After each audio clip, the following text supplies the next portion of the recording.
احفظ لسانك أيها الإنسان لا يلدغنك إنه ثعبان.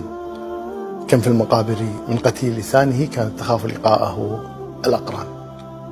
لسانك حصانك، إن صنته صانك وإن خنته خانك. قال النبي صلى الله عليه وسلم: أملك عليك لسانك. قال معاذ: يا رسول الله أو مؤاخذون نحن بما نقول؟ قال: ثكلتك أمك يا معاذ. مرحبا حبايبي، شلونكم أخباركم؟ إن شاء الله كلكم بخير وصحة وسلامة. فيديوهنا اليوم جميل وجدا وممتع. اليوم معاكم السمك المقلي، وإن شاء الله تستمتعون وياي بهاي الأكلة الجميلة.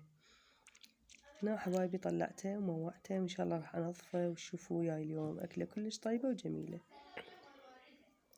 وقلت أفضل شي إنه لا يصير مرقة ولا يصير شوي، وهذا السمك هو خاص بس للقلي، السمك المقلي. جبته هنا، طبعا كان بالفريز، طلعته غسلته بمي بارد. طبعا ممنوع تغسليه بمي حار لأن اللحم مالته حينمرد وما يفيد بعد.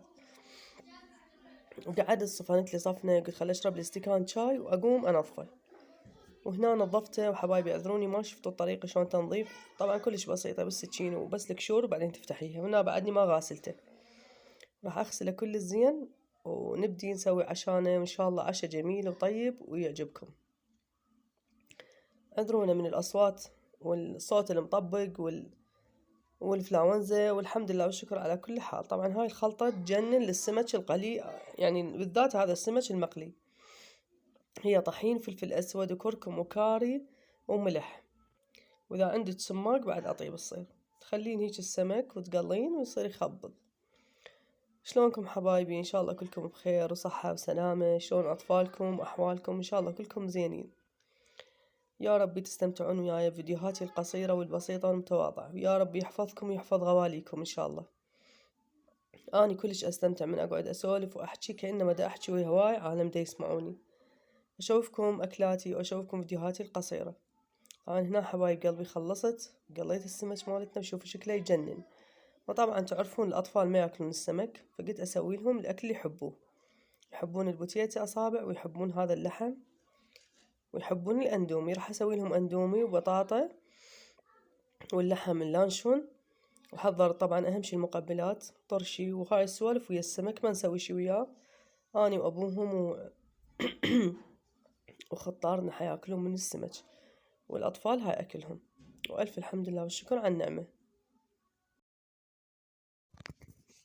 طبعا هنا حبايبي قعدت أني كلش مشتاقة لهذا السمك، والحمد لله إجا بوقته، إجانا بالبرد بالشتاء، لأن هاي الأكلة تنكل بالشتاء، والسمك تعرفون بيه كلش حار، بس ما شاء الله بالشتاء من تاكليه ما يأثر عليك أبد. الحمد لله على كل حال. شوف شكله يخبل حبايب قلبي، تمنيتكم وياي كلكم والله على هالسفرة الحلوة. اللهم ارزقنا ويرزقكم جميعا إن شاء الله. طبعا هنا بدينا ناكل بيه، والحمد لله والشكر كان طعمه كلش طيب.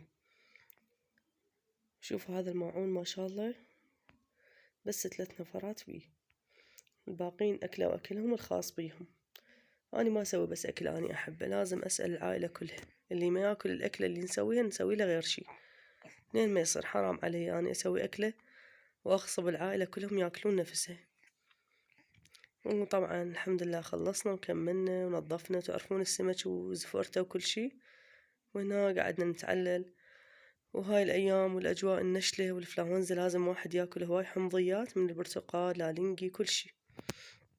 وأني أحب الفواكه، والحمد لله والشكر على كل حال.